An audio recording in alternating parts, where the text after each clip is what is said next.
ረታቲሃ ውስተ አድባር ቅዱሳን በእውነተኛይቱ ወንጌል ጽኑ፣ ከተጣመመውም ራቁ። ለዚህም እግዚአብሔር ከኛ ጋር ይሁን። መሰረቶቹ በተቀደሱ ተራሮች ናቸው። መሰረቷ በተቀደሰ ተራራ ነው። በሴት አንቀጽ ነው የተነገረው። ሀር ነው፣ ሀር ፋውንዴሽን ነው። መሰረታቲሃ ነው፣ መሰረታቲሁ አይደለም። እንግሊዘኛውና አማርኛው ዜሮ ገባ። ድንገት በዚህ ሶሻል ሚዲያ ውስጥ እቤት ሆናችሁ የምትከታተሉ በሌላም እምነት ያላችሁ ሰዎች አስተውላችሁ ስሙ። ተመልከቱ እንዴት እንደሚወላገድ። ድንግል ማርያምን ዝም ብለው የሚጣሏት እንዳይመስላችሁ። መጀመሪያ ስለ ክርስቶስ፣ ስለ ድንግል ማርያም፣ ስለ መዋለ ስጋዌው ከመጽሐፍ ቅዱስ ውስጥ ከብሉዩ ከሐዲሱ ተቆርጦ በኦርቶዶክስ ተዋሕዶ ቤተክርስቲያን ድነት ምግባር ሲደመር ሃይማኖት ነው። ምግባርና ሃይማኖት ሁለት የወግ ዕቃ ነው። እግዚአብሔር ለኛ የሰጠን ሁለት የወግ ዕቃዎች። ተመልሳችሁ ጳውሎስ ሐዋርያ የገላትያ ሰዎችን ስለምንድን ነው ፈጥናችሁ ወደ አዲስ ወንጌል ሄዳችሁት? ነገር ወንጌሉ አንድ ነው፣ ግን አጣመሙባችሁ እንዳለ እንዴት እንዳጣመሙት ተመልከቱ። ልዩነት ንገሩኝ ላስብላችሁ። መሰረቱ ነው የተባለች ምንም የሌለብሽ ንጽሕት አዳራሽ፣ የሚልኪያስ አዳራሽ፣ ንጹህ የሰርግ ቤት የተባለች ያቺ ንጽሕት ዘር አዳም ሲወድቅ አልወደቀች። በአዳም አብራክ ሆና አለፈች። ወደ አቤል አልሄደችም፣ ዘር ሳይተካ ይሞታል። ወደ ቃየል አልሄደችም፣ ነፍሰ ገዳይ ነው። በሴም አለፈች። ኋላ በኢያቄም አብራክ፣ መጨረሻም በሐና ማህፀን ነሐሴ 7 ቀን ተጸነሰች። ግንቦት 1 ቀን ከፀሐይ የምታበራዋ ድንግል ማርያምን እግዚአብሔር ሰጠን። ስሙ የተመሰገነ ይሁን። ሴቶች ፓትሪያርካል በሆነ ሶሳይቲ ተጨቁነናል አሉ። ስለዚህ እኛም ሴቶች መብት አለን። ፓትሪያርካል ሶሳይቲ የአባት አገዛዝ የወንድ አገዛዝን ማጥፋት አለብን አሉና ጭልጥ ብለው ወደ አጋንንታዊ ስርዓት ገቡ። ለምን ሰው እናታችን ጽዮን ይላል፣ በውስጧም ሰው ተወለደ የሚለውን እኛ እምነ ጽዮን ይብ ሰብ ወብእሲ ተወልደ በውስቴታ የሚለውን እነሱ ምን አደረጉት? እምነ ጽዮን የሚለውን ፍሮም ዛይን። ከእግዚአብሔር ጋር ያለን ግንኙነት እንዴት ነው? በየቀኑ ትጸልያለህ ወይ? በየቀኑ ትጸልያለሽ ወይ? የግዝት በዓላት ካልሆኑ በስተቀር ቢያንስ 41 ትሰግዳላችሁ። አንዳንዶቹ ለምን ስጋው ደግሞ ማትቀርቡት? ኃጢአቴና በደሌ ብዙ ነው፣ ቆይ ትንሽ ነገር ትቀረኛለች። ብዙዎቻችሁ እዚህ ያላችሁ ሰዎች ምን እንደሚቀር ትንሽ ነገር። በዚህች እምነት ውስጥ ያደረገን እግዚአብሔር ስሙ የተመሰገነ ይሁን። ክብር ምስጋና ይግባው እግዚአብሔር። ታዲያ ዛሬ እኛ አናውቀው አዞን አዳኝ የሚገላት ከባህር ወጣ ውሃ ጠማኝ ብላ ጨሌ ስትልስ ነው ይባላል። ባህር ውስጥ ነው ያለው። ኢትዮጵያ የታደለች ሀገር ናት፣ የሊቃውንት ሀገር ናት። ያቺ እውነተኛይቱ ወንጌል ሳትበረስ፣ ሳትሰረስ፣ ሳትደለስ ዛሬ ድረስ ያለችው ቤተክርስቲያን ይህንን እውነተኛ እምነት ይዛ ነው። የገላትያ ሰዎች ግን ቅድም ባልኳችሁ ግኖስቲሲዝም በተባለው ወይም ኖስቲሲዝም በተባለው እሳቤ የሐሰት ወንጌል ጻፉ። ከተጻፉት የሐሰት ወንጌሎች መካከል ጋስፕል ኦፍ ጁዳ የይሁዳ ወንጌል የሚባል አለ። እሱ ፍጹም የክርስቶስን አምላክነትና ክብር ለማጉደል ለስም አጠራሩ ምስጋና ይግባውና የተጻፈ መጽሐፍ ነው። ሁለተኛው ጋስፕል ኦፍ ጁዳ ከሚለው ቀጥሎ ጋስፕል ኦፍ ሜሪ ማግዳሊን የሚለው ማርያም መግደላዊት በሚል ስም ወንጌል ጽፈዋል። ያም እጅግ የተሳሳተ ነበር። ጋስፕል ኦፍ ቶማስ የሚባል በጣም የተሳሳተ መጽሐፍ ነው። ስለዚህ ጳውሎስ ሐዋርያ የገላትያ ክርስቲያኖች ምን ይላቸዋል? እንዴት ነው ፈጥናችሁ ወደ ልዩ ወንጌል የሄዳችሁት? ወንጌሉ እኮ አንድ ነው፣ ግን የሚያጣምሟችሁ ወንጌሉን በራሳቸው መንገድ በገዛ ፍላጎታቸው ተረጎሙ ይላል። እቺ ወንጌል እኮ አስቀድማ ተሰብካለች አለ። ገና መጀመሪያ እኮ ነው ወንጌል ተሰበከው። አዳም ከኛ እንዳሉ ሆነ የሚለው እኮ ገና ዘፍጥረት ምዕራፍ 3 ቁጥር 22 ላይ እኮ ነው። ያኔ እኮ ነው ለአዳም ቃል የገባለት እኮ ወንጌል ነው። በሐሙስ ዕለት በመንፈቅ አደረት እትወለድ ሞለት ተወለት ከሚለው ቃል እኮ ያኔ ነው የተነገረው። ከድንግል ማርያም መወለድ እኮ ያኔ ነው የተነገረው። ድንግል ማርያምን ያሰናዳት እኮ ያኔ ነው። ቅዱስ ያሬድ አንጽዮ ሥጋ አደረ ላይ ሲል እንደው ገብርኤል መጥቶ ሲያበስራት ነው ይላል። ወለድኩ ከሚለው ዛሬ ነው። ስለዚህ ጳውሎስ ሐዋርያ ክርስቲያኖችን ይገስጻል። ወደ ልዩ ወንጌል የሄዱትንም ካልተመለሱ 3 ጊዜ ነው የተረገመ ይሁን የተረገመ ይሁን የተረገመ ይሁን የሚለው። እናንተ ግን የተመረቀ ይሁን የተመረቀ ይሁን የተመረቀች ትሁን ከሚለው ናችሁና ለሥላሴ ክብርና ምስጋና ይድረሳቸው። በዚህች እምነት ያደረገን እግዚአብሔር ስሙ የተመሰገነ ይሁን። በዚሁ በገላትያ ምዕራፍ 3 ላይ እንዳልኳችሁ አስቀድሞ እግዚአብሔር ስለተናገረ ምንድነው የሚለው? ለአብርሃም እግዚአብሔር አስቀድሞ ወንጌልን ሰበከለት ይላል። ለአብርሃም ወንጌል ተሰበከለት። ገላትያ ምዕራፍ 3 ላይ የምታገኙት ቁጥር 8 ላይ እግዚአብሔር አስቀድሞ ለአብርሃም ወንጌልን ሰበከለት ይላል።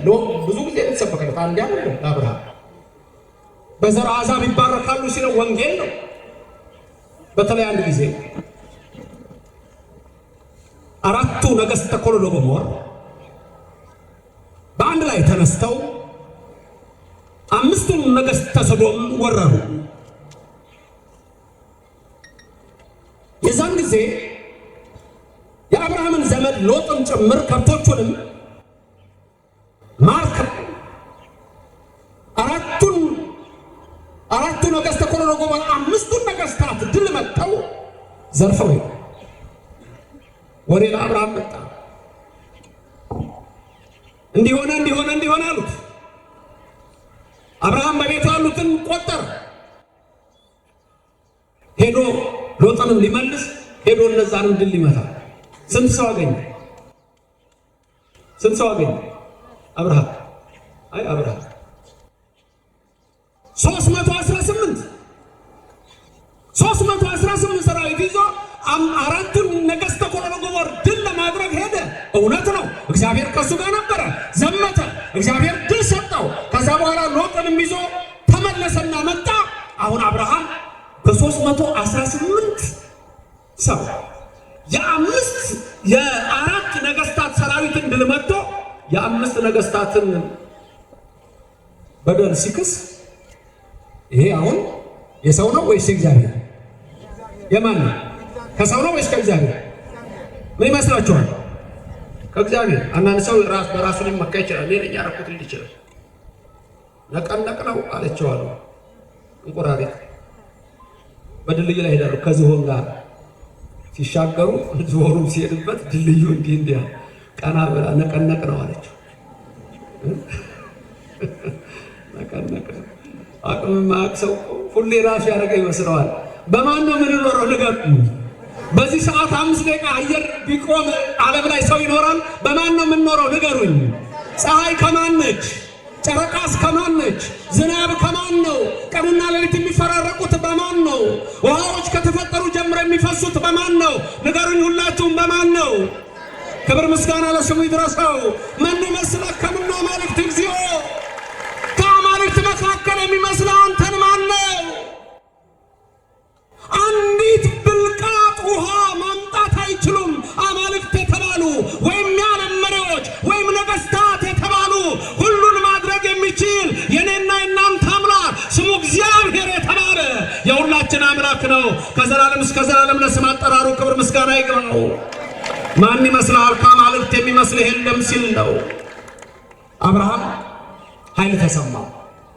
ከዛ በኋላ እግዚአብሔርን ጠየቀ። እንዴ በእኔ ዘመን ነው እንዴ አብ ሆይ ልጅህ ወልድ የሚመጣው? በመዋዕለ ትፌኑ ለወልደከ ለቃለከ፣ በእኔ ዘመን ነው ልጅህ የሚመጣው አለው። አብርሃም አለው። ወንጌል ለአብርሃም ተሰበከ የሚለው ገላትያ 3:8 ነው። አብርሃም ወደ ዮርዳኖስን ተሻገርና ሂድ፣ ወደ ሳሌም ሸለቆ ሂድ፣ እዛ አንድ ሰው ታገኛለህ። ይህ በዘፍጥረት 14 የተጻፈ ታሪክ ሲሆን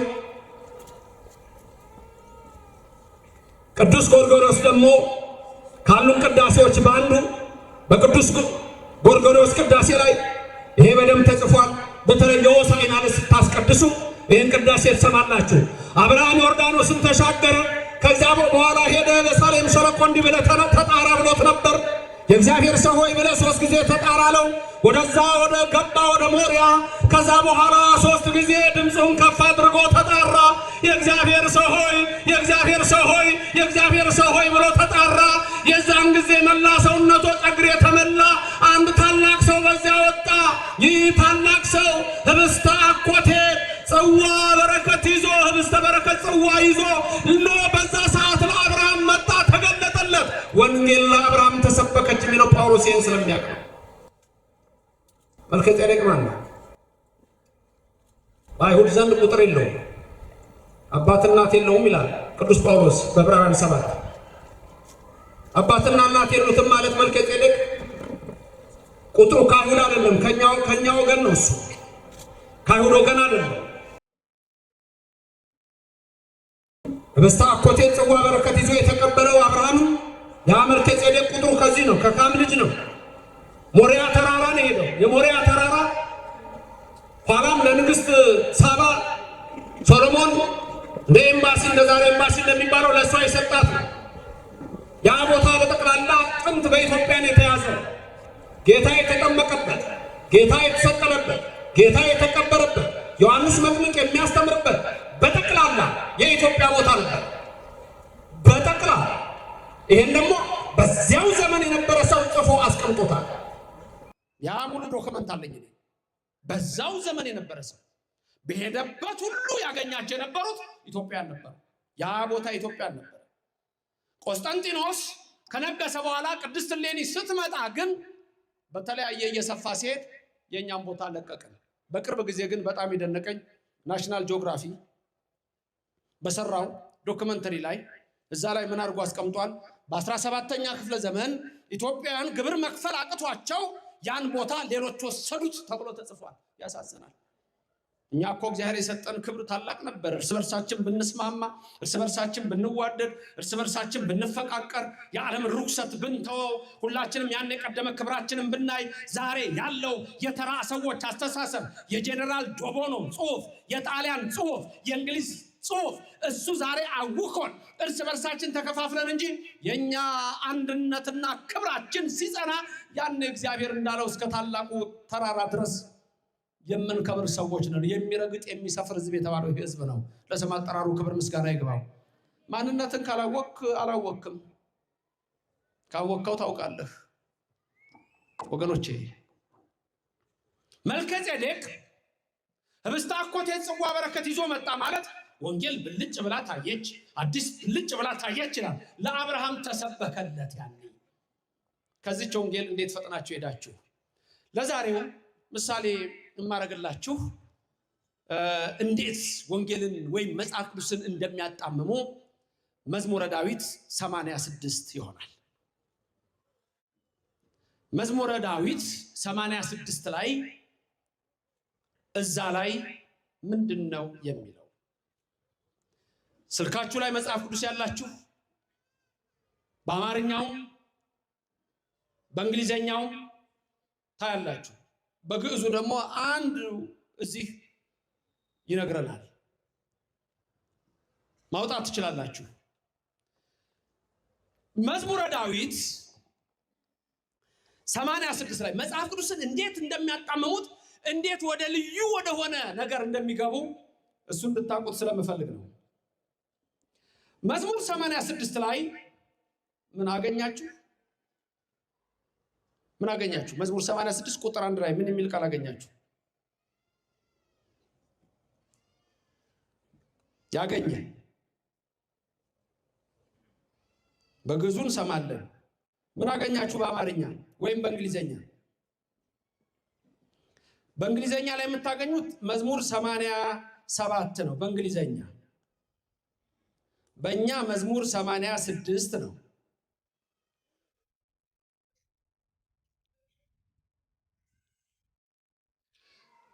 በአማርኛ ያገኘ ቶሎ ድምፁን ከፍ አድርጎ የሚነግረኝ የለም?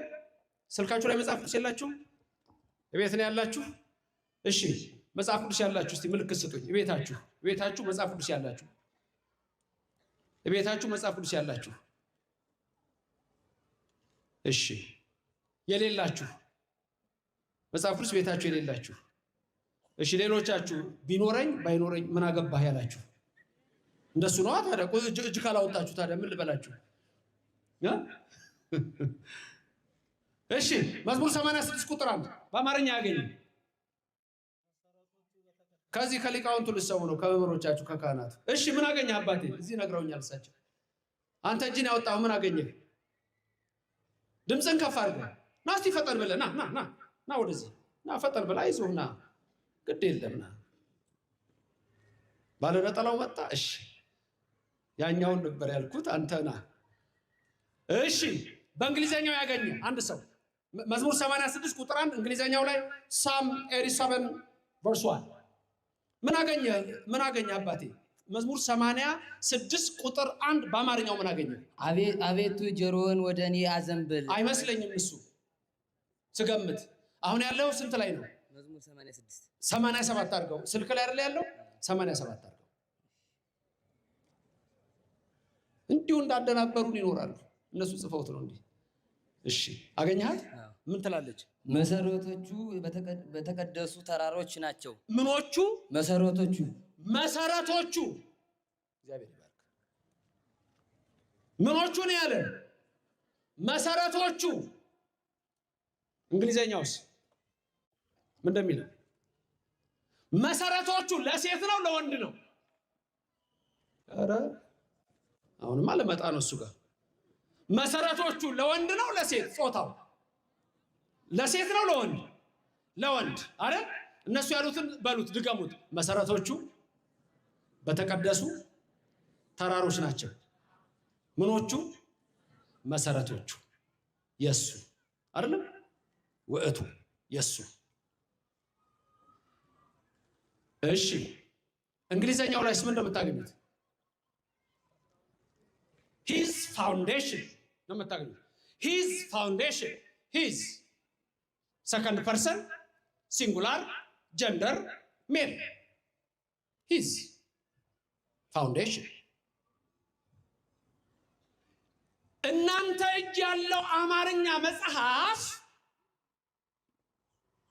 በግርማዊ ቀዳማዊ አፄ ኃይለ ሥላሴ ዘመንም የግዕዙ ይጻፍ ተብሎ ሊቃውንት ተሰብስበው የዛሬ ሊቃውንት እንግዲህ በጣም ማሰብ ያለባቸው ነገር በዛ ዘመን የነበሩ ሊቃውንት ተሰብስበው ጻፉ ሲባሉ ዘመኗ ትንሽ የእንግሊዝ ዳንስ የገባችበት ዘመን ስለነበረ የእንግሊዘኛው መጽሐፍ ቅዱስ ጋር የሚመሳሰል ነው እጃችሁ ያለው እንጂ ከግዕዙ ጋር አይመሳሰልም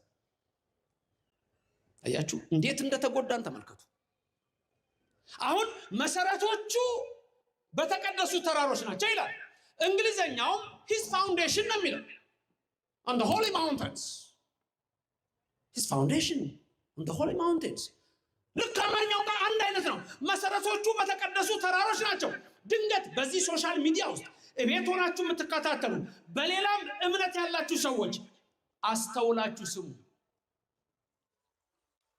እንዴት ዓለም እንደጠፋ ነው መነግራችሁ ጳውሎስ ሐዋርያ ስለምንድነው ወደ ልዩ ወንጌል ፈጥናችሁ ሄዳችሁት ያለው ልንገራችሁ ተጣሞ የተቀመጠው እኛ ግን ይሄንን ቃል ግዕዙን ብንፈልግ ነሐሴ 7 ነው ይሄንን መስማክ ምንድነው እንደ ሊቃውንት ስማ ነሐሴ 7 ነው ነሐሴ 7 ሌላም ጊዜ ይባላል መሰረታቲያ ውስጥ አድባር ቅዱሳን አንድ ዲያቆን አለ ይሄንን የሚለው አለ አሁን በዜማ አለ እስቲ አንድ ዲያቆንና እስቲ ካለ መሰረታቲያ ውስጥ አድባር ቅዱሳን ያበድሩን እግዚአብሔር ይሄው እስቲ እኮሽ አባቴ አሁን እኛ በዜማ እንለዋለን በትርጓሜ እንለዋለን ብንፈልግ በስድስት ስለምንተረጉመው አሁን ታላቁን ሊቃውን እዚህ ጋር አምጥቼ ሊቃውን ስማ ሆነ ይሄንን ተርጉሙ ሊብላቸው በስድስት በአስር ይተርጉሙላቸዋል እኛ የታደልነን መምህራንን ያላሳጣን ሊቃውንትን ያላሳጣን አመስግኑት እግዚአብሔር የተመሰገነ ይሁን ሊቀ ዲያቆናት መሰረታቲያ ውስጥ አድባር ቅዱሳን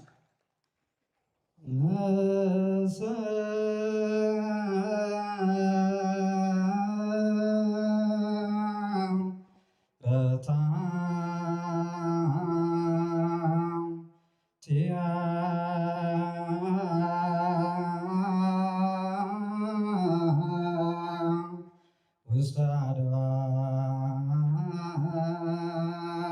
ቅዱሳን ያበድሮ እግዚአብሔር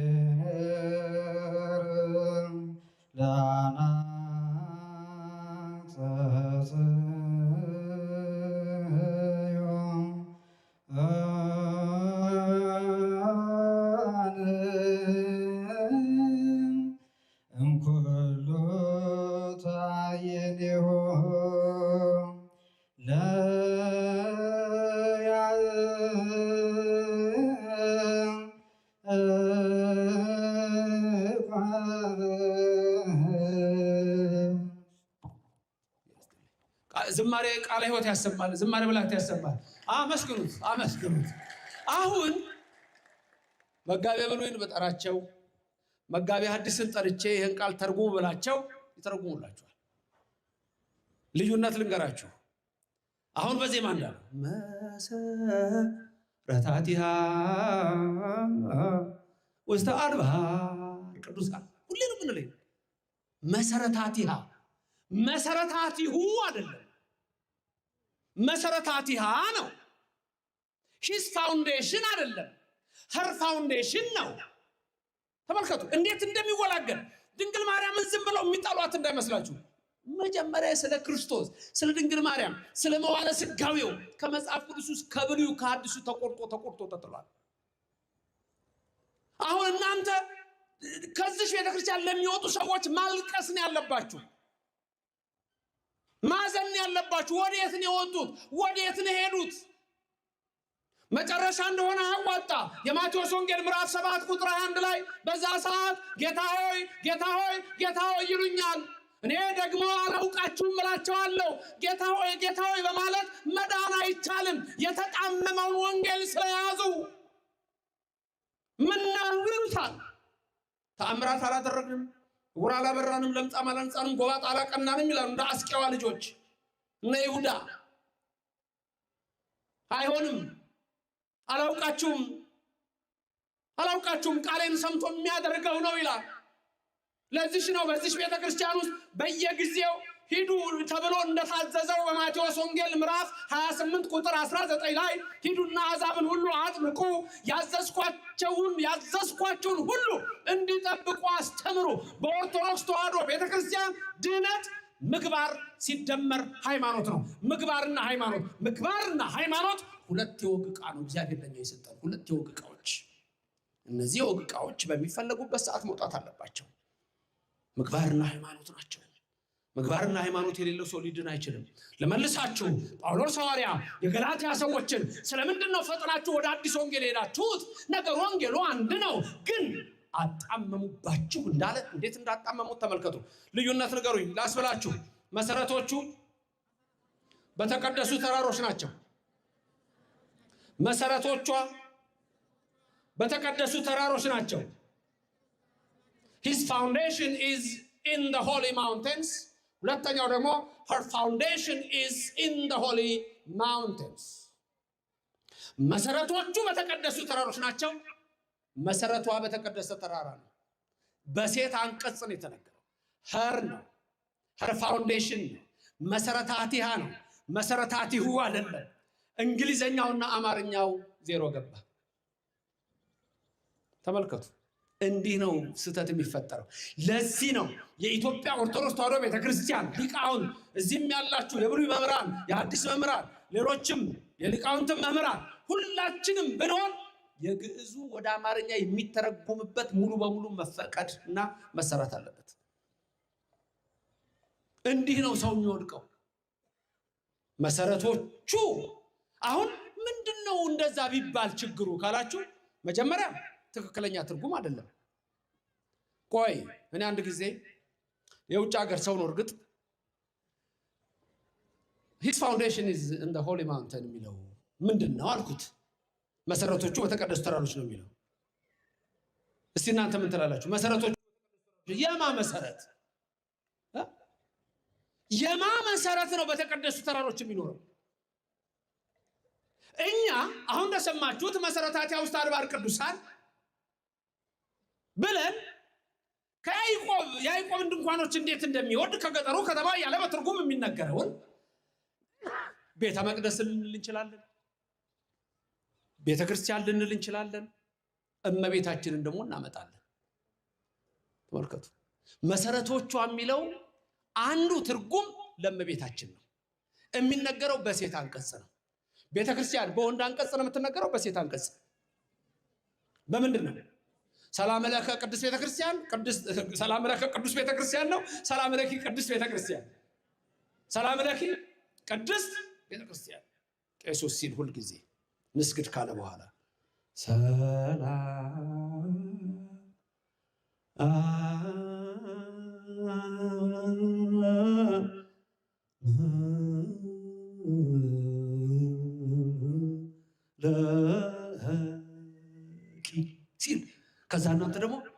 ቅድስት ቤተ ክርስቲያን ማህደረ መለኮት እንላታለች። ቤተ ክርስቲያን ቅድስት ቤተ ክርስቲያን ማህደረ መለኮት ነው የምንላት። አንቺ ነች፣ ክርስቶስ አንተ ነው። አይ ኦርቶዶክሶች እናት እኮ አላችሁ። ቅድስት ቤተ ክርስቲያን እናታችሁ፣ መንግስተ ሰማያት እናታችሁ። መንግስተ ሰማያት የምታስገባ መርህ ለመንግስተ ሰማያት መሰረታት ውስጥ አድባር ቅዱሳን ድንግል ማርያም ከላይ ጀምራ ከአበው የመጣች ንጽሕት ዘር መርገመ ሥጋ መርገመ ነፍስ ያልነካን አልኪ ነውር የተባለች ምንም የሌለብሽ ንጽሕት አዳራሽ የሚልኪያስ አዳራሽ ንጹሕ የሰርግ ቤት የተባለች ያቺ ንጽሕት ዘር አዳም ሲወድቅ አልወደቀች፣ በአዳም አብራክ ሆና አለፈች። ወደ አቤል አልሄደችም፣ ዘር ሳይተካ ይሞታል። ወደ ቃየል አልሄደችም፣ ነፍሰ ገዳይ ነው። በሴም አለፈች፣ ኋላ በኢያቄም አብራክ፣ መጨረሻም በሐና ማህፀን ነሐሴ 7 ቀን ተጸነሰች። ግንቦት 1 ቀን ከፀሐይ የምታበራ ድንግል ማርያምን እግዚአብሔር ሰጠን። ስሙ የተመሰገነ ይሁን። ድንግል ማርያም የስለት ልጅ ናት። ለማ ለሐናና ለኢያቄም ለአዳምና ለሔዋን ነው መጀመሪያው። እነሱ ናቸው የተሳሉት። የአዳምና የሔዋን የስለት ልጅ ነች። ያ ስለት ነው ራሱ ሲወርድ ሲዋረድ ኢያቄምና ሐና ጋር የመጣው። መሰረታቲያ ውስጥ አድባር ቅዱሳን ይሄ ነው። መሰረቶቿ በተቀደሱ ተራሮች ናቸው። ቅድስት ቤተክርስቲያን ሰላም ለኪ። ተመልከቱ። ለቤተ ክርስቲያን ይሆናል፣ ለእመቤታችን ይሆናል። መንግስተ ሰማያትንም እኮ እናታችን ነው የምንለው። ተመልከቱ። ውጭ ሀገር ይሄ የለም። ማርያም እናቴ፣ ቤተ ክርስቲያን እናቴ ምን አለና ደግሞ የለም። ስለዚህ ወዴት መጡ? ፌሚኒዝም የሚል ኮንሰፕት መጣ። ሴቶች ፓትሪያርካል በሆነ ሶሳይቲ ተጨቁነናል አሉ። ስለዚህ እኛም ሴቶች መብት አለን። የፓትሪያርካል ሶሳይቲ የአባት አገዛዝ የወንድ አገዛዝን ማጥፋት አለብን አሉና ጭልጥ ብለው ወደ አጋንንታዊ ስርዓት ገቡ። ለምን? የላቸውም። እስካሌለው ሰው ወደማይሆን አቅጣጫ ሄዳል። ቅድስት ቤተክርስቲያን ሲጀምር ልዩ ናት። የኢትዮጵያ ቤተክርስቲያን ያልኳቸው በህገ ልቡና፣ ህገ ኦሪት፣ ህገ ወንጌል ተቀርጻ ያለች አንዲት እምነት ነው እግዚአብሔር የሰጠን። እነሱ ግን ጠፉ። ወደ ልዩ ወንጌል ፈጥነው ሄዱ። ወንጌሉ ያዝልናል አሉ። ለሴቶችም ወደማይሆን አቅጣጫ ገቡ። ለምን? አንቺ የሚሉት እናት የላቸውም። ድንግል ማርያምንም በ1517 በጀርመኒ ላይ 1517 ስሟ በጸሎት እንዳይጠራ ተወሰነ። ስለዚህ ከመጽሐፍ ቅዱስ ውስጥ መሰረቶቹ አሉና የድንግል ማርያም ክብሯ እንዳይነሳ በሴት አንቀጽ ስለሆነ መሰረታቲ የሚለውን መሰረታቲሁ ወደሚል፣ መሰረቶቿ የሚለውን መሰረቶቹ ወደሚል፣ her foundation is in the holy mountains የሚለውን his foundation ብለው ለወጡት። አያችሁ፣ ለዚህ ነው የጠፉት። ምለው ነገር ግን እየገባችሁ ነው እንዴ? ምለው ነገር እየገባችሁ ነው? ማውራው ይገባችኋል? እሺ ከገባችሁ ሰየው። ላጠቃልል ነው ትምህርቴ፣ ወደ መጨረሻው ላይ ነው። ግን እዚሁ መዝሙር ላይ ዝቅ ብለን ደግሞ ሌላ ቃል አለ። እምነ ጽዮን የሚል ቃል አለ። ይብል ሰብ ወብእሲ ተወልደ በውስቴታ የሚል ቃል አለ። ይሄን ቃል አማርኛው ላይ ችግር የለውም ታገኙታላችሁ። አማርኛው ላይ፣ እንግሊዘኛው ላይ ግን አታገኙትም። ስለዚህ እንግሊዝኛ መጽሐፍ የሚጠቀም የውጭ ሀገር ሰው እቺ ቦታ አያውቃት። ተመልከቱ። እምነ የሚለው ቃልና እምነ የሚለው ቃል ልዩነት አለው። አብቆ እምነ ሲሆን እናታችን ነው። እምነ ሲሆን ግን ፕሪፖዚሽን ነው። ፕሪፖዚሽን ነው፣ አገባብ ነው።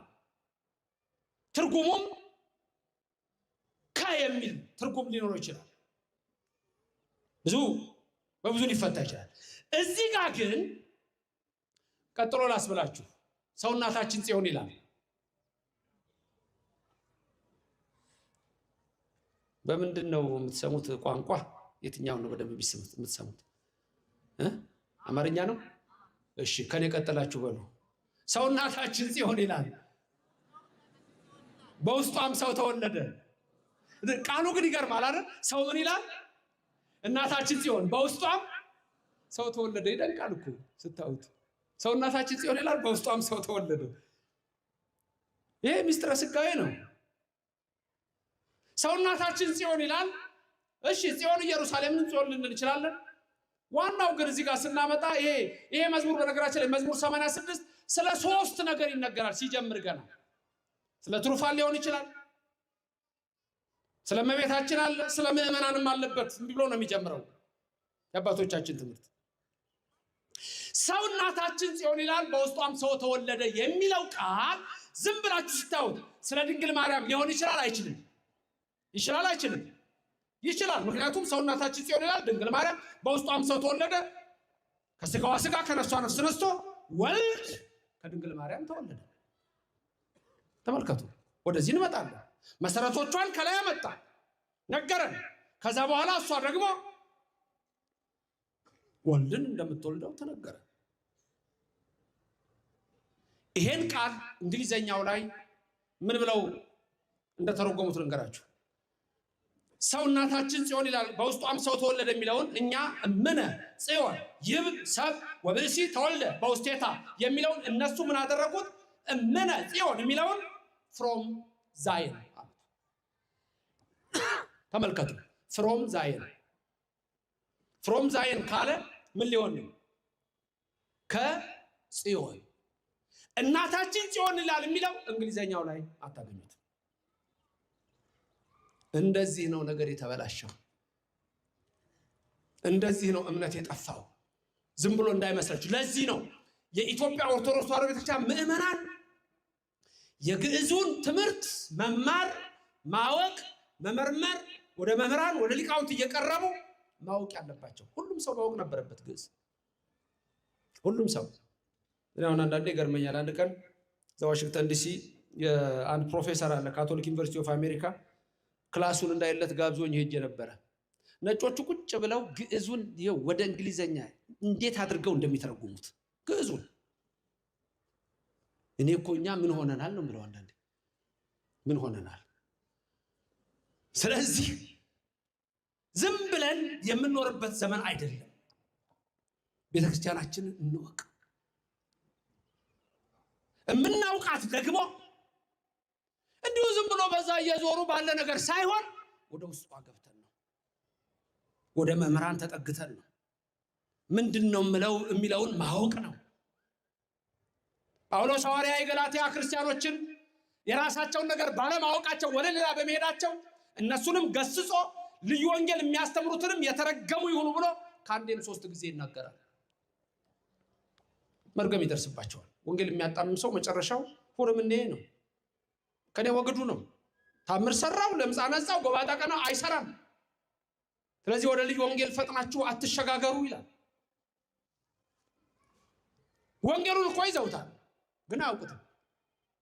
የኢትዮጵያ ኦርቶዶክስ ተዋሕዶ ቤተክርስቲያን ወንጌሉን ቅድም እንዳልኳችሁ በንባብ ብቻ ሳይሆን በትርጉም፣ በድጓው፣ በዜማ፣ በማህሌቱ፣ በቅኔው ይሄ ነው ሀብታችን። እነሱ መጽሐፍ ቅዱስ ይዘዋል፣ ግን ውስጡ ተጣሞ ተሰጥቷቸዋል። እዛ ጋር ኢየሱስ ክርስቶስ አለ አያውቁትም። በአፄ ፋሲል ዘመን የነበረ የሆነ አንድ ታሪክ ብዙ ላይ እናገረዋለሁ። አፄ ፋሲል አደን ወጡና አብረዋቸው እንግዲህ ንጉስ ናቸው። ከዛ በኋላ እንደው አንዱን እየተከተሉ ውርዝው ነጌ እልም ብለው እየተከተሉ እሱን ሲያድኑ ከባለሞሎቻቸው ጋር ተለያዩ። እልም ያለ ጫካ ውስጥ፣ ዛሬ ጎንደር እንደዛ ባለው ሁኔታ እልም ያለ ጫካ ውስጥ ገብተው ንጉስ አፄ ፋሲል ወደ ጎንደር ወደ ቤተ መንግስታቸው ሊመለሱ ሲሉ መንገድ ጠፋቸው። ከዛ በኋላ ቤት ይሄዱ ንጉሱ ከነዛ ተባለሞሎቹ ተለያዩ። ጋሻ ጀግሬው ስንት እኮ ጀግና አለ። ተለያዩ። በኋላ እንደው ዝም ብለው ሲሄዱ አንድ ሰውዬ ጌሾ ተሸክሞ ይሄዳል። ጌሾ ተሸክሞ ሲሄድ እንዴት ዋልክ አሉት። እግዚአብሔር ይመስገን አለ። እባክህ የጎንደርን የቤተ መንግስቱን መንገድ ታውቀዋለህ? አሳምሬ አውቀዋለሁ። በለ መራኝሽ ስለ ጌሾዬን ለማትቼ እከፍልሃለሁ። ከከፈልከኝ ምን ቸገረኝ? እሺ በልና ምራኝ። አንተ በማረ በቅሎ ተቀምጠህ እኔ በእግሬ ልሄድ? እሺ ና ተፈናጠጥ። ንጉሥ ፋሲል ይደንቃል እኮ። ከዛ ና ተፈናጠጥ ብለውት አፄ ፋሲል እሱን አስቀምጠው፣ አሁን እኮ እሱ አላወቀም ይሄን ምን እንደሚላቸው ገምቱ። አንተ ሰውዬ በዚህ ሂድ እንጂ ይላቸዋል እኮ ይሄን አይደል? አይሰማም እንደ ኧረ በዚህ ሂድ ይላል። ንጉሡን አላወቀም። አብሮ ቁጭ ብሎ ንጉሡን ታውቃቸዋለህ ያሉት። አረ ደግሞ ከንጉሥ ማን አድርሶኝ እኔ በቃ ከተማው ስንደርስ ንጉሡን ታውቃቸዋለህ አሉት። አቤት ዛሬ ምን አይነት ሰው ነህ አንተ! እና ንጉሡን ያለው ታያለህ ዛሬ። ንጉሡ ደስ አለ። ወደ ከተማ ሲገቡ ያው የጥንት ዘመን አለ አይደል? ሰው ነጠላው እንዲያደርግ ይሰግዳል፣ በዚህም ይሰግዳል፣ በዚህም ይሰግዳል። አንዳንዱ ገርሞታል። እንዴ ንጉሥ ዛሬ ማንን ያፈናጠጡት ብሏል። ይሄ እኮ የሚደንቅ ነው አይደል? በጣም ነው የሚደንቀው። ከዛ በኋላ እንዲህ ሲል አንተ ሰው አሉት። አቤት ንጉሡን አወካቸው? የታሉ ሰው የሚያደርገውን ታያለህ አሉት። አዎ አለ። እና ታዲያ አሁንስ አሉት። እንግዲያውማ ወይ ካንተ ወይ ከኔ እንደ ይገርማል እኮ መጽሐፍ ቅዱስ ተሸክሟል። ኢየሱስ ንጉሡ አለ እዛ ላይ አያውቀውም። የተጣመመ ነው የያዘው። ኢየሱስ ክርስቶስ የሌለበት የለም። ብዙዎች ዛሬ ከእውነተኛይቱ መንገድ ከዚች የወጡበት ምክንያት ይሄ ነው ወገኖቼ። ስለዚህ ጳውሎስ ሐዋርያ ስለምንድን ነው ወደ ልዩ ወንጌል ፈጥናችሁ የምትሄዱት ይላል። የኢትዮጵያ ኦርቶዶክስ ተዋሕዶ ቤተክርስቲያን ምእመናን፣ በዚህም አይደለም በመላው ዓለም ያላችሁ በጠቅላላ እምነታችሁን እወቋት። እኛ እኮ ኢየሱስ ክርስቶስን እኔ የሚደንቀኝ ብዙ ሰው ተነስቶ ኦርቶዶክስ ኢየሱስ ክርስቶስን አታውቅም ብሎ ሲናገር አንዳንድ ሰው ምን ያህል አላዋቂ እንደሆነ ይናገራል። ምን ያህል አላዋቂ እንደሆነ አታውቅም። እንዴት ነው የማታውቀው? እሱ ምኑን አውቆ ነው? እኛ ጋር የመጀመሪያው መልክዓ ኢየሱስ ምን ብሎ ነው የሚጀምረው? የመጀመሪያው ሲጀምር መልክዓ ኢየሱስ ምንድን ነው የሚለው? ይኸው ከዛ እየነገረኝ ነው አንዱ ሰላም ለዝክረ ስምከ ይላል። ሊለው ነበር እንደውም ሰላም ለዝክረ ስምከ፣ ለስምህ መታሰቢያ ሰላም እሰግዳለሁ ነው። እሰግድልሃለሁ ኢየሱስ። ቀጥሎስ ለስርተ ርእስከ ነው። ለጸጉርህ ለራስህ ጸጉር ኢየሱስ ክርስቶስ እሰግድልሃለሁ። ምን አይነት ቤተክርስቲያን ናት? ሰላም ለርእስከ፣ ለራስህ እሰግዳለሁ፣ ለገጽከ ለገጽህ። ይህች ቤተክርስቲያን እንደናት ለቅንድብህስ ለሰላም ለቅረንትከ ከመትለክ ፍቅሩ ለጸላውት አይንት ከዘርግ እሱን ከደገምክማ አለቀ። አዋቂ የሆነ ቁጭ ነው ትምህርት ሁሉ ጭንቅላት ውስጥ ነው የሚገባው። ፊዚክስ ነው ባዮሎጂ። ሰላም ለቅረንትከ ከጸለይካት እናንተ ይገርማችኋል። ለጉንጭህ ክርስቶስ ለዚህ ለጉንጭ ሰላም ለመራቲከ፣ ለዚህ ናፊከ፣ ለአፍንጫ፣ ለከናፍሪከ፣ ለአስናኒከ፣ ለአፉከ። ኦርቶዶክስ ቤተክርስቲያን አረ የውዚ ለጣቶች ጥፍር፣ ለአጽፋረ እዴከ፣ ለእግር ጥፍር፣ ለአጽፋረ እግርከ ኢየሱስ ሰግድልሃለሁ። የኢትዮጵያ ኦርቶዶክስ ተዋሕዶ ቤተክርስቲያን ልዩ ናት። እግዚአብሔር የመሰረታት፣ ክርስቶስ ያለባት፣ ድንግል ማርያም ያለችባት፣ ነቢያት ሐዋርያት ያሉባት፣ በዚህች እምነት ያደረገን እግዚአብሔር ስሙ ለዘላለም የተመሰገነ ይሁንልን። እንዴት ነው ኦርቶዶክስ ቤተክርስቲያን ኢየሱስ ክርስቶስን አታውቅም? ይሄ አላዋቂ ንግግር ነው፣ ፈረንጅ የዘራው ነው። ስለዚህ በእምነታችን ጸንተን እንድንኖር የአምላካችን የእግዚአብሔር ቅዱስ ፍቃድ ይሆንልን። ታድላችኋል፣ መቼም ታድላችኋል ኦርቶዶክሳውያን። እንደናንተ ማይታደላለ ቤተልሔም እዚህ አለች። ክርስቶስ እናቱን ድንግል ማርያምን የምታዩበት ድንግል ማርያም እቅፍ ሆኖ ሰብአ ሰገል ሰገዱለት ይላል። ለ2 ዓመት ሕፃን ሲሰገድ አይገርማችሁም? አውቀዋል እነሱ። ለ2 ዓመት ሕፃን እኮ ነው የሰገዱት። 3 ነገስታት ያልታደሉት ቀርተዋል። ከመንገድ ወደ 9 የሚሆኑ ተመልሰዋል። የደረሱት 3ቱ ናቸው። ዕጣን፣ ወርቅ፣ ከርቤ ሰግደው ለኢየሱስ ክርስቶስ በእናቱ እቅፍ። በዚች ቤተክርስቲያን ኢየሱስ ክርስቶስን በእናቱ እቅፍ እናየዋለን። ለስም አጠራሩ ክብር ምስጋና ይግባው። ያ ነው ምልክታችን። ያ ነው ድህነታችን ወገኖቼ። ቀራንዮ ብትሄዱ አለ ኢየሱስ ክርስቶስ። ቃና ዘገሊላ ሰርግ ቤት እንደውም ይሄ ሰሞኑ ሁሉ ባለፈው ዘመነ መራዊ ነበር። አሁን ወደ ቅበላው ልንሄድ ነው እንጂ አይደለም። በዶኪማስ ቤት ድንግል ማርያም አለች። የሚገርማችሁ እሱ ጋም እንዴት እንዳጣመሙት ኦብእሲቶ የሚለውን የግዕዝ ቃል እናቴ ሆይ የሚለውን በክብር እንግሊዘኛው ላይ ብትመለከቱ በጣም ነው የምትደነግጡት። አንድ እንግሊዘኛ መጽሐፍ ቅዱስ ምን ይላል መሰላችሁ? ስናት ዩር ቢዝነስ፣ ስናት ዩር ቢዝነስ ይላታል። እንደው ክርስቶስ ይሄን ይላል። ሌላ ቀርቶ እናት አባትን አክብር ብሎ ትእዛዝ የሰጠ ኢየሱስ ክርስቶስ እንዲህ ይላል። ስምዖን ነገሩ ተናግሮታል። ያ ሽማግሌ ሲታደስ በነፍስሽ ሰይፍ ያልፋል አላት። እንደዚህ እኮ ናቸው ሰይፎች፣ አንደበታቸው የተለቀቀ ለሰው ክብር የሌላቸው። አንዳንዴ እንደው ትልልቅ ሰዎችን እያነሱ የሚሳደቡ የሉ፣ እነዛ ማለት ተመረቁ ማለት ነው። እነዛ ሰዎች ተመረቁ። በባለጌ አፍ መሰደብ እኮ በረከት ነው፣ በረከት ነው። ከየት ይገኛል? አይገኝም፣ አይገኝም። አንዳንድ ሰዎች ይገርሙኛል፣ መልስ ለመስጠት ሲሞክሩ የሚያሳዝኑ። አሁን ውሻ ቢጮህባችሁ ምጮህ እስቲ። ውሻ አንድ ሰፈር ስትሄድ ውሻ መጥቶ ው እያለ ሲጮህብህ አንተም ዞረ ው የምትላለህ። በማን ነው የሚሳቀው? ከለባት እኮ ነው የሚለው፣ ሌላ ነገር እኮ የለውም። አገቱን እኮ ነው እንዴ ከለባት። ኦርቶዶክሳውያን በእምነታችን ንጽና። በኑሯችሁ በህይወታችሁ በሶስት መንገድ ልንገራችሁ፣ በስጋ በነፍስ በመንፈስ። እቺ ቤተክርስቲያን እናንተን ታበለጽጋለች፣ ታኖራለች። በመንፈስ በነፍስ በስጋ። በዚህ በሶስቱ ወገን ነው። አሁን የእግዚአብሔር ቃል ሰጥ በሶስቱ ወገን ነው ወደ እናንተ የሚላከው። በነፍስ ለድህነት፣ በስጋ ለበረከት፣ በመንፈስ ለቅድስና። ለቀድሶተ ስጋ ወነፍስ ወመንፈስ ነው የሚለው ቅዳሴያችን፣ ህጋችን፣ ስርዓታችን። ነፍስ በደመ ነፍስ ሊተረጎም ይችላል። ነፍስ መንፈስ በደመ ነፍስ ሊተረጎም ይችላል። እንደገና ደግሞ በአካባቢያችን ባለው መንፈሴ ደስ አላለኝ የሚለው በሱ ልንወስደው እንችላለን። እናንተ የታደላችሁ ናችሁ።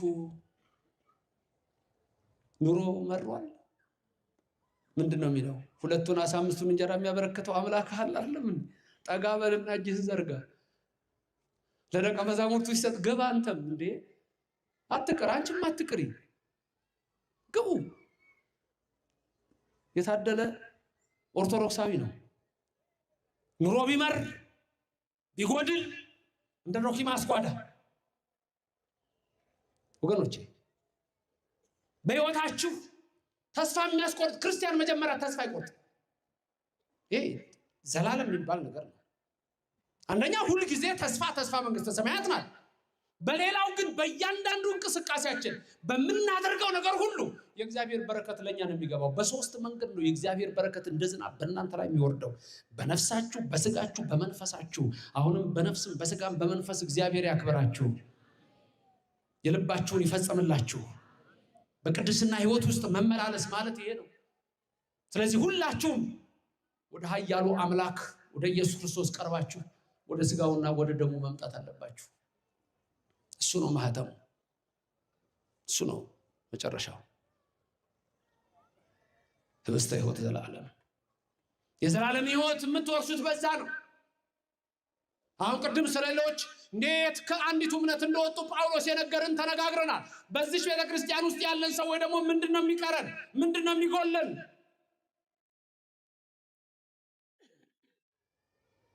ከእግዚአብሔር ጋር ያለን ግንኙነት እንዴት ነው? በየቀኑ ትጸልያለህ ወይ? በየቀኑ ትጸልያለሽ ወይ? የግዝት በዓላት ካልሆኑ በስተቀር ቢያንስ 41 ትሰግዳላችሁ ወይ? ቢያንስ 41 ትሰግዳላችሁ ወይ? ቅዳሴ ታስቀድሳላችሁ ወይ? ወደ ስጋው ደግሞ ትመጣላችሁ ወይ? ዝም ብሎ ዘሎ አይደለም የሚመጣው። የንስሐ ህይወት ያስፈልጋል። አንዳንዶቹ ለምን ስጋው ደግሞ ማትቀርቡት? ኃጢአቴና በደሌ ብዙ ነው፣ ቆይ ትንሽ ነገር ትቀረኛለች፣ ቆይ ትንሽ ነገር ትቀረኛለች። ብዙዎቻችሁ እዚህ ያላችሁ ሰዎች ምን እንደሚቀር ትንሽ ነገር እድሜን ታውቀዋለህ። ልኩን ከመምህረ ንስሐ ከደረሳችሁ ወደ እግዚአብሔር ከቀረባችሁ ደግ እግዚአብሔር እኮ ነው ያለው። ደግ እግዚአብሔር 100 ብር ከኪሳችሁ ጭቃ ላይ ቢወድቅ ጥላችሁ የምትሄዱ እዚህ ውስጥ ማንም የለም። አትተው አትሄድም። 100 ብር ወድቆ ጭቃ ቢነካብህ ትተው ትሄዳለህ? ታነሳዋለህ? ታነሳለሽ? ከዛስ ጭቃ ነክቶታል እኮ ጥርግ ጭቃውን አለ። ከዛስ ክትት። ለምን? ገንዘባችሁ ነው። እናንተ ደግሞ ሁላችሁ የእግዚአብሔር ገንዘብ ናችሁ። ስሙ የተመሰገነ ይሁን። የእግዚአብሔር ገንዘብ ስለሆናችሁ ኃጢአት ጭቃ ቢነካችሁ ወደ መምህረ ንስሐ ከደረሳችሁ ሕዝበኒ ወአንጻሐኒ ኃጢአቴ ቃላችሁ ያኔ እግዚአብሔር ገንዘቡ ስለሆናችሁ ኢየሱስ ክርስቶስ ወደ መንግስቱ ያገባችኋል። በእውነተኛይቱ ወንጌል ጽኑ፣ ከተጣመመውም ራቁ። ለዚህም እግዚአብሔር ከኛ ጋር ይሁን። ያስተማረን የመከረን የገሰጸን አምላካችን እግዚአብሔር ስሙ የተመሰገነ ይሁን።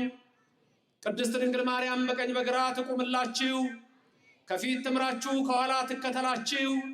በልቡናችን ከልጇ ጋር ነግሳ ለዘላለም ትኑር። ክብርም ምስጋናም ለሥላሴ ይሁን። በነገ ጠዋትና በነገ ማታም ትምህርት እንገናኛለን። ክብርም ምስጋናም ለሰራዊት ጌታ ለእግዚአብሔር አሜን ለዘላለም።